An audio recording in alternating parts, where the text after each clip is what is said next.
All right, so I got the review up, and I had some people asking about a couple questions that I wanted to clarify here. So, in particular, I had somebody ask about question 20 on these and on question 11. And I've also had a lot of people ask me about question 16 and 22. So, in this video, we're going to do 11, we'll do 16. We'll do question 20 and question 22.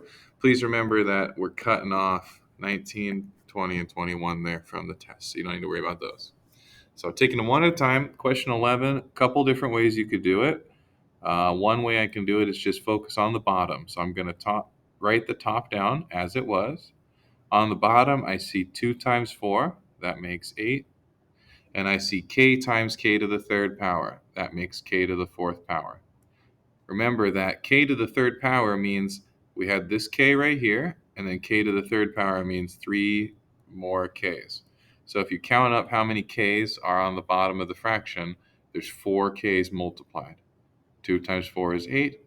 K times k cubed is k to the fourth. Then I can simplify that a little bit more.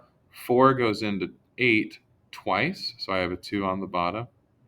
K goes into k to the fourth 3 times, k to the third power. I have a 1 like that. Think about it again. K on top, k on bottom, you can cross them off. There are 3 more k's on the bottom than on the top. So your final answer, 1 over 2k to the third power.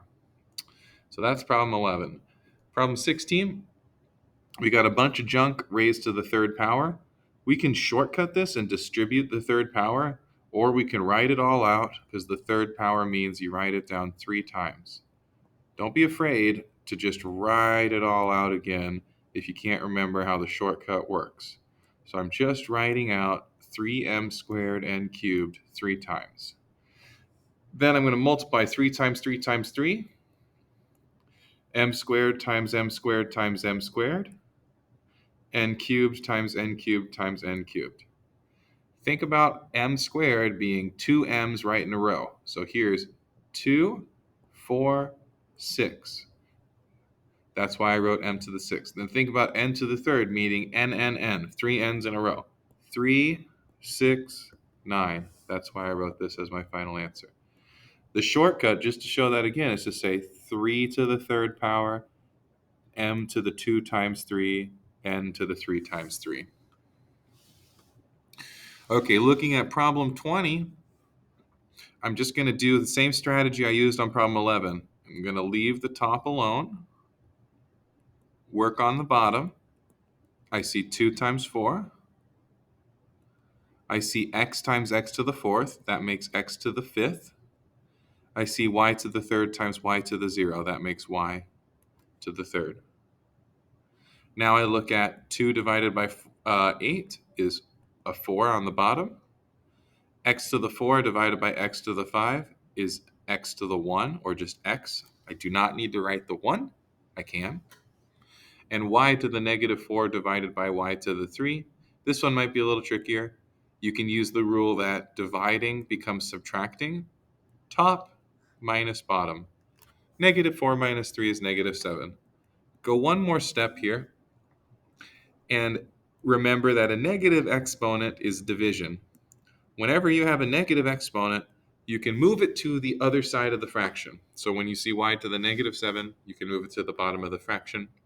Just keep the y the same, keep the 7 the same, but use the negative symbol to move it to the other part of the fraction. So that's it for problem 20. Problem 22, I see something to the fourth power on top, so I can use the shortcut of going 2 to the fourth power, b to the fourth power, and a to the 3 times 4 power. I used the shortcut this time. When I did problem 16, I wrote it all out the long way, right? You can write it out if you want, or you can practice using the shortcut. Either way is fine. 2 to the fourth power is 16. 2 times 2 times 2 times 2. Then I have b to the fourth over b to the negative 1, so I subtract those. B to the 4 minus negative 1. A to the 12 divided by 2 makes 8b to the 5, a to the 12.